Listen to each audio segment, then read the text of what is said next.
softer than it should have. The city lights outside the window blinked slowly, like they were tired too.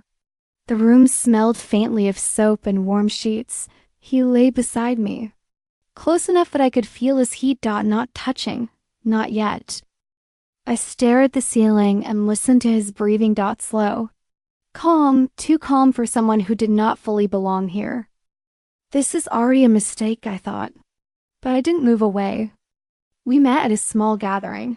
Nothing loud, nothing wild. Just people talking, drinking, pretending they were not lonely. He smiled at me first. Not the kind of smile that asks for attention. The kind that waits. We talked easily. About nothing important. Of everything that mattered. When we walked back together, the silence felt comfortable. Dangerously comfortable. Now in this hotel room, the silence felt heavier. Are you okay? He asked quietly. He turned slightly toward me. Our arms brushed. Just skin against fabric, but my body noticed. I felt my breath change. I hoped you wouldn't hear it. I hoped you would. He hesitated before moving closer. That pause meant something. Respect or fear. His hand rested on the bed near mine. Not touching. Asking without words. I answered by not pulling away.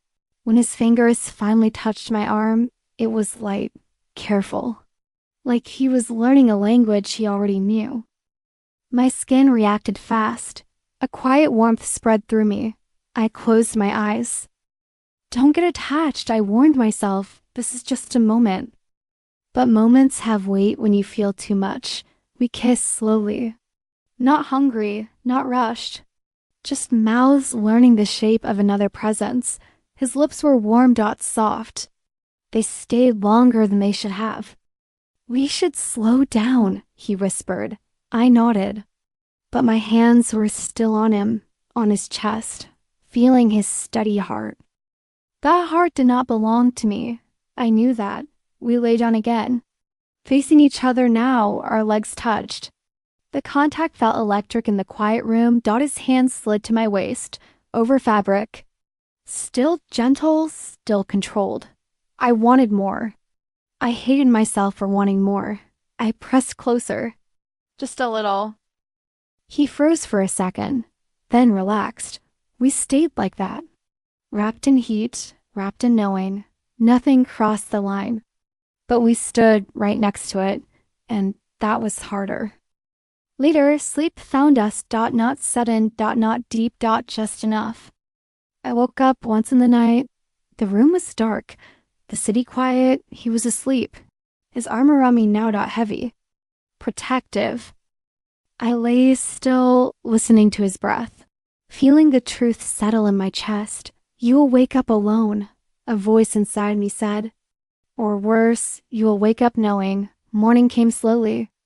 Pale light filled the room. I woke before him. His arm was still there. Warm. Familiar. I watched his face. Relaxed. Unburdened. I wondered who else had seen him like this. Who he thought of when he was not pretending. His phone buzzed softly on the table. Once. Then again. I did not touch it, but the sound was enough. He woke up, then reached for it quickly. Too quickly. His face changed, just a little. But I saw it. He noticed me watching. The silence between us shifted. I need to reply, he said. I nodded. I already knew. He turned away while typing. That movement hurt more than it should have. When he turned back, he didn't meet my eyes.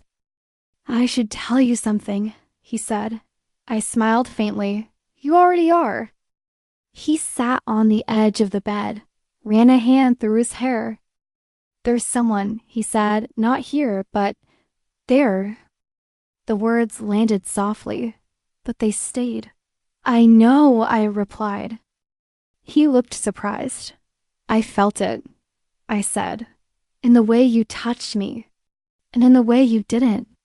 He didn't deny it. We dressed in silence. The room felt colder now. At the door. He paused. I didn't mean to hurt you. I know, I said again. That doesn't change it. He nodded. Then laughed. I stood alone in the room. The bed still warm. The air still heavy. I sat down slowly. Touched the place where he had been. Some people don't leave marks on your body. They leave them somewhere deeper. He slept beside me, Dad. He held me. He kissed me like he cared. But he belonged somewhere else. And knowing that was the hardest part to wake up to. If this story moved you, tell me. Was it wrong to stay even when she knew the truth? Have you ever felt close to someone who wasn't really yours? Drop your thoughts in the comments. And stay with the channel for more emotional English stories that feel real.